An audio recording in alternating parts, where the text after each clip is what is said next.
नमस्कार दोस्तों, स्वागत करती हूँ अपने चैनल में मैं। तो आज मैं उन्नाव आई हूँ। तो उन्नाव के सबसे बड़े पार्क में हम खड़े हैं, उसके पास खड़े हैं। और इस पार्क का नाम है नंदन वन पार्क और बहुत बड़ा पार्क है। और यहाँ पर म्यूज़ियम भी है और म्यूज़िक वाला है, रूम बना है और ऑडिटोरियम भी है, बहुत बड़ा ऑडिटोरियम भी बना है, काफ़ी अच्छा है। तो आइए चलते दिखाते हैं आपको पार्क।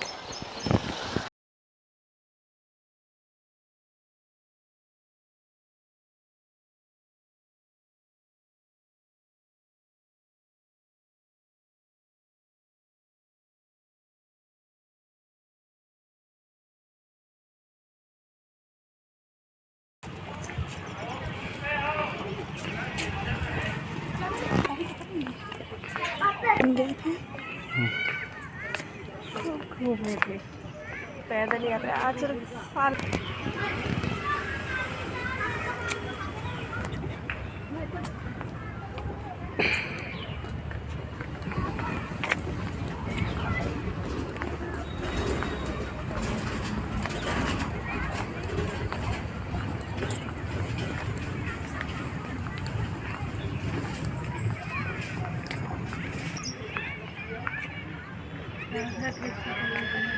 हमारे है ना, कितना सुंदर लग रहा है ना। सीधी सी मुझे अंदर नहीं जाने देते ना।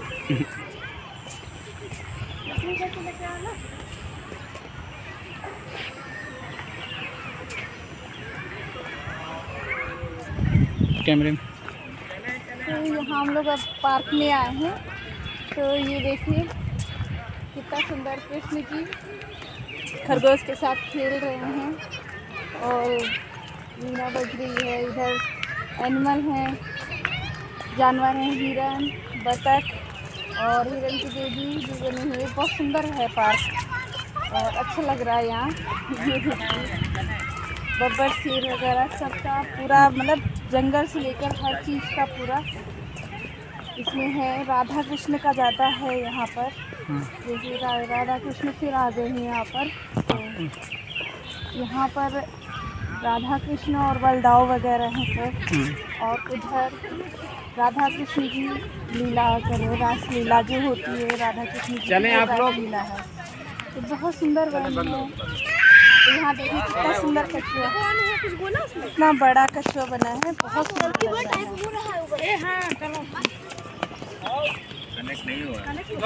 यहाँ प्रतिमा बहुत सुंदर बनी हुई है और गौ माता देखिए बाहर निकलो। बहुत सुंदर प्रतिमा बनी है यहाँ पे। अच्छा लग रहा है। आप भी आइएगा तो आपको भी बहुत अच्छा लगेगा यहाँ पर। थोड़ा सा तो अब हम लोग जा रहे हैं ऑडिटोरियम में। तो ये ऑडिटोरियम ओम शांति ओम का है। तो ये भी बहुत बड़ा बना हुआ है, बहुत सुंदर भी बना है। बाहर से देखिए कितना सुंदर लग रहा है पूरा। ये बना हुआ है। विद्या दीदी थी, अब तो उन्होंने सभी छोड़ दिया है। वैसे तो ये संस्था सभी जानते हैं, प्रजापिता ब्रह्मा कुमारी ईश्वरीय विश्वविद्यालय के नाम से जानी जाती है। इसका जो मुख्यालय है वो माउंट आबू राजस्थान में अरावली की पहाड़ियों पर है, जहाँ से ये संस्था वर्तमान समय विश्व के 144 देशों में अपना कार्य कर रही है। और इसकी जो भी सेवाएं हैं वो सब निःशुल्क है। दूसरा ये है कि आज लोगों के अंदर जो जाति भेद, धर्म भेद, भाषा भेद, रंग भेद, इन सारे भेदों को हम समाप्त करके अपने अंदर वसुधैव कुटुंबकम की भावना को जागृत कैसे करें, इसके लिए यहाँ पे पहला पाठ पढ़ाया जाता है। हम सब एक हैं, एक पिता परमात्मा की संतान है, हम सब एक जगह से आए हैं और लास्ट में हम आप सबको एक जगह ही जाना है। तो सारी भावनाओं को समाप्त कर बस एक ही पाठ पक्का करना है कि हम सब परमात्मा की संतान हैं, आपस में सब भाई भाई हैं। इस धरा पर थोड़े समय के लिए कर्म करने के लिए ये सृष्टि रंग मंच एक तरीके से हम आपको मिला हुआ है। इस पर हम आप आत्माएं जितनी भी हैं अपना अपना अभिनय कर रहे हैं। जो भी रोल मिला हुआ है उसको हम आप बजा रहे हैं। किसी ने स्त्री का तन लिया, तो स्त्री के रूप में, किसी ने पुरुष का लिया है ना, पुरुष के आधार से अपना, उसी में कोई माँ है, कोई बहन है ना, कोई बेटी है, कोई पिता है, कोई माता है, कोई बहन है। इस प्रकार से हम आप पार्ट बचा रहे हैं। और लास्ट में हम आप सब जानते हैं कि संसार का ये कटु सत्य है कि हम आपने शरीर लिया है तो हम आपको छोड़ना भी है, इस संसार से हम आपको जाना ही है। तो यहाँ पे सबसे पहले 7 दिन का कोर्स कराया जाता है, जिसमें आत्मा का परिचय, परमात्मा का परिचय, 3 लोकों का ज्ञान, दूसरा है मनुष्य आत्मा कैसे 84 जन्मों का पार्ट बजाती है। मनुष्य आत्मा मनुष्य तन ही धारण करती है, अन्य किसी योनि में नहीं जाती है। इसको बहुत सैद्धांतिक रूप में इसको स्पष्ट किया जाता है।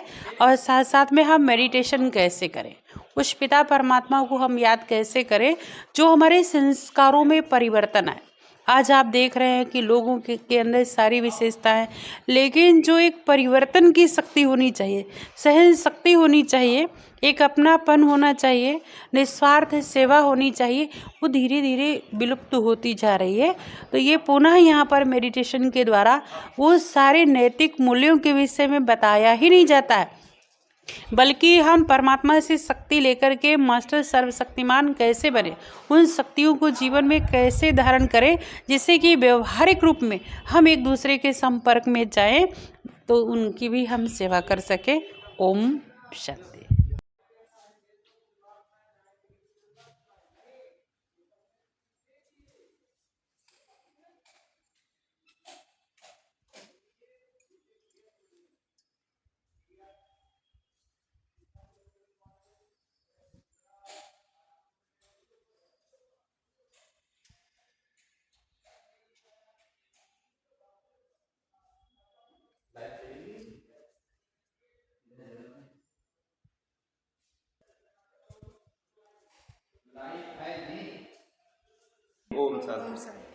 आप सबका स्वागत है ये नंदनवन में। ये स्थान प्रजापिता ब्रह्मा कुमारी ईश्वरीय विश्वविद्यालय के द्वारा बनाया गया है। इस संस्था का head office mount Abu Rajasthan है। पूरे विश्व भर में 140 देशों में हमारे केंद्र हैं जहां आध्यात्मिक ज्ञान दिया जाता है।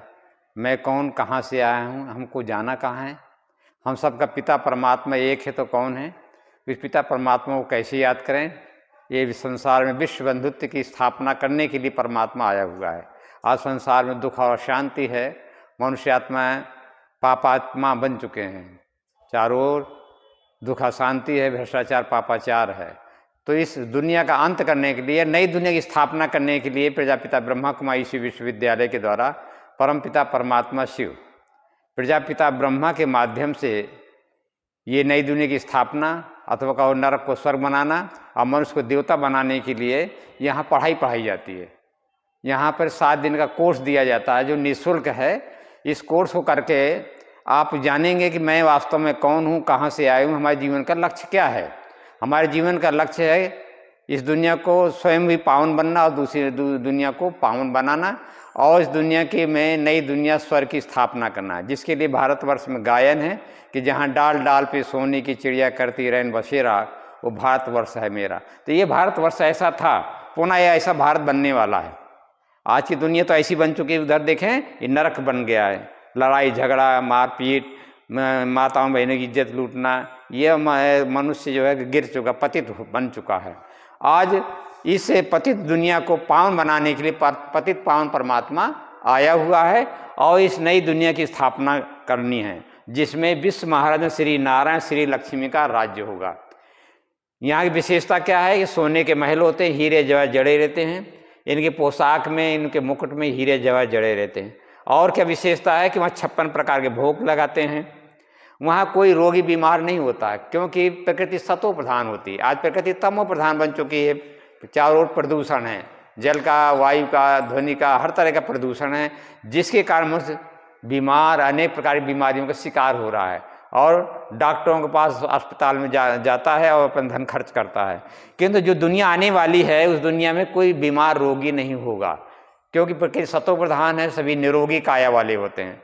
जब वहाँ कोई बीमार रोगी नहीं होता है तो वहाँ कोई डॉक्टर वैद्य अस्पताल नहीं होते हैं, वहाँ कोई गरीब नहीं होता, सभी संपन्न होते हैं, तो कोई चोरी करने वाला नहीं होता।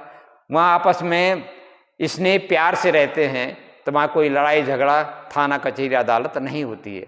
सतयुग था, पुनः वो रिपीट होकर के वो दुनिया फिर से आने वाली है, जिस दुनिया की स्थापना प्रजापिता ब्रह्मा कुमारी ईश्वरीय विश्वविद्यालय के द्वारा हो रहा है। ये परमात्मा का प्रोजेक्ट बहुत बड़ा प्रोजेक्ट है, यानी इस पद को सुखमय शांति में बना सकते हैं। ये आने वाली दुनिया दिखाई गई है जहाँ राधा कृष्ण होंगे, गोप गोपियाँ होती हैं, ये रास कर रहे हैं, कितने आनंद मगन हैं, कितने सुंदर पोशाक धारण किए हुए हैं। और इस दुनिया के लिए गायन है जहाँ डाल डाल पे सोने की चिड़िया करती रहन बसेरा, शेर और गाय जहाँ एक घाट पानी पीते हैं, घी दूध की नदियाँ बहती हैं, गुरुकुल में पढ़ाई होती है। 3 तरह से पढ़ाई होती है, कला, संगीत और नृत्य। आज जैसे बच्चों को 2.5-3 साल का बच्चा उसके 5 किलो का बोझा लाद दिया जाता है, ऐसा नहीं होता है। वहाँ तो खेल खेल में पढ़ाई होती है, क्योंकि सभी संपन्नता होती है, तो वहाँ ही चिंता नहीं रहती कि हमें नौकरी करने के लिए पढ़ाई करना है। इतनी संपन्नता तो नौकरी करने के लिए किसी को चिंता नहीं होती है। तो ये, और घर घर में पुष्पक विमान होता है, एक छोटा बच्चा भी इसको चला सकता है। यहाँ दिखाया गया है पूरे भारतवर्ष में शिव परमात्मा की यादगार में 12 ज्योतिर्लिंग, 12 ज्योतिर्लिंग की स्थापना की गई है। परमात्मा का नाम एक्चुअल वास्तविक नाम तो शिव है, क्योंकि परमात्मा के अनंत नाम है। परमात्मा का नाम गुणवाची कर्तव्यवाची होता है। परमात्मा का एक नाम ओंकारेश्वर है, उन्हें भीमा शंकर भी कहते हैं, सोमनाथ भी कहते हैं, नागेश्वरम भी वही है, मल्लिकार्जुन, केदारनाथ, महाकालेश्वरम, त्र्यंबकेश्वरम, और ये हैं घृष्णेश्वरम, रामेश्वरम, विश्वनाथ और वैद्यनाथ। ये परमात्मा के 12 ज्योतिर्लिंग हैं जहाँ लोग दर्शन करने के लिए जाते हैं। सभी स्थानों में आपको शिव की निराकार प्रतिमा ही मिलेगी, है ना, जहाँ जो है परमात्मा के दर्शन करके लोग, हर मंदिर में आपको शिव की निराकार प्रतिमा ही मिलेगी। इस प्रतिमा में आप देखेंगे त्रिपुंड बना है, बीच में बिंदु लगा, इसका मतलब परमात्मा बिंदु रूप ज्योति स्वरूप है। त्रिपुंड का मतलब परमात्मा त्रिदेव है, यानी ब्रह्मा विष्णु शंकर का भी रचयिता है। 3 का मतलब त्रिलोकीनाथ। 3 का मतलब है परमात्मा वर्तमान भूत भविष्य का ज्ञाता, आदि मध्य अंत का जानने वाला है। इसलिए 3 का अर्थ यही है। इसीलिए शिव जी में बेलपत्र चढ़ाया जाता है, 3 पत्ती का होता वो भी, और इसमें आग धतूरा चढ़ाते हैं। तब मैं तुम्हारे अंदर अच्छाइयाँ सुख शांति प्रदान कर दूंगा, है ना। तो ये भाव है। यहाँ राजयोग, ये परमात्मा से जुड़ने का माध्यम जो है, विधि है राजयोग। राजयोग का अर्थ होता है, राज माने राज्य करना, राज माने रहस्य, योग माने जोड़ना। तो जोड़ना किससे है? आत्मा को परमात्मा से जोड़ना, कि मैं आत्मा हूँ, मुझे आत्मा का पिता परमात्मा है। तो अपने स्वयं को परमात्मा से जोड़ने की विधि का नाम योग है। जैसे कि आप मोबाइल को चार्ज करते हैं, चार्जर के द्वारा एक पावर हाउस से करंट आ रही, पावर आ रही, उससे वो चार्ज हो जाता है। इसी तरह से परमात्मा भी पावर हाउस है, ऑलमाइटी है, सर्वशक्तिमान है।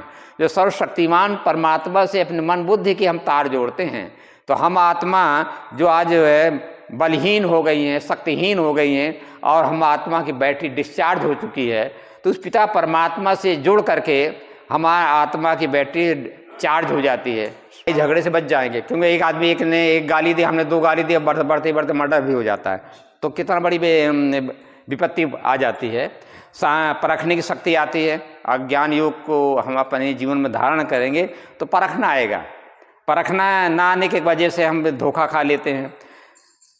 निर्णय करना आएगा, सही निर्णय होने से भी काम बिगड़ जाता है। सामना करने की शक्ति, कोई परिस्थिति है, विपत्ति है, उसका भी सामना करने की शक्ति हमारे अंदर आती है। हमारे अंदर कोऑपरेशन की भावना आती है, सहयोग शक्ति आती है। कब आएगी? जब हम समझें कि मैं आत्मा हूँ, हम सब आत्माएं हैं, एक पिता परमात्मा के हम संतान, आपस में भाई भाई हैं। ये भावना हमारे अंदर आएगी तो सहयोग की भावना आएगी, और ये संसार एक जो है पूरा एक विश्व बंधुत्व की भावना आएगी, पूरे संसार, क्योंकि पूरे संसार का परिवार बन जाएगा। फिलॉसफी कर्म दर्शन क्या कहता है कि जैसा कर्म करेंगे वैसा फल पाएंगे। जैसा बीज बोया जाता है वैसे ही फल आता है ना। जैसे किसान खेत में जो बोता है वही काटता है।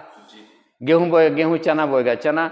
ये व्यक्ति जो कुल्हाड़े से उसको मार रहा है, पुलिस पकड़ कर उसको अदालत में पेश करती है, तो जज साहब उसको सजा दे रहे हैं।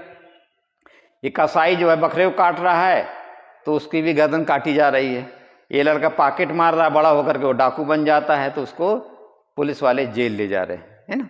यहाँ दिखाया गया है 2 माताएं हैं। एक माता है अपने बच्चा काफ़ी बड़ा हो गया, 6-7 साल का भी हो गया, तभी गोदे में लिए हुए। ये उसका जो मोह दिखाया गया, लगाव दिखाया गया। अति लगाव जो है दुखदाई होता है।